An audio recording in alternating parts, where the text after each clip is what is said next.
2 minutes to the gentleman from Illinois who's done great work on this important piece of legislation. The gentleman from Illinois is recognized for 2 minutes. Well, thank you, Mr. Speaker, and I thank the gentleman from Tennessee for your hard work, too. And I'd remind the previous speaker that this is actually a Republican-led discharge petition for ExIm Bank.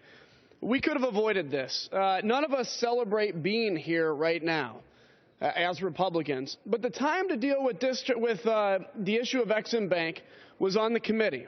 Unfortunately, this never got a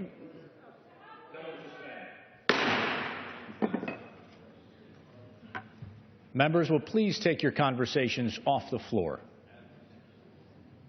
Gentleman may proceed.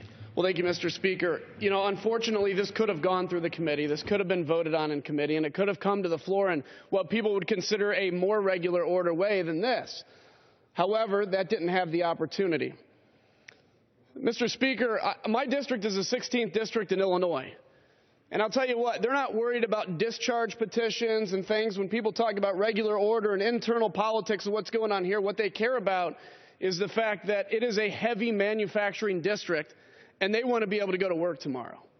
They're worried because people live with the threat of pink slips, and many people actually get pink slips.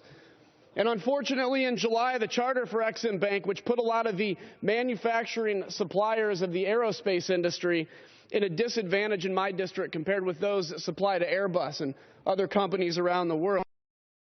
Pride in our exports and pride in our manufacturing is something that we should have pride in, and we should fight beyond what it means for a party label or beyond what it means for floor politics.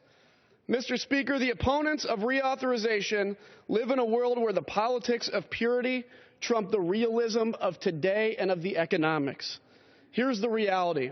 In my district, thousands of jobs, millions of dollars of exports, and many, many people rely on this to be reauthorized. Mr. Speaker, I know this is not easy as Republicans to do this, but it is the right thing to do. So I stand and I ask my colleagues on the Republican and the Democrat side of the aisle to put partisanship aside, do the right thing, and to discharge this resolution, and I yield back.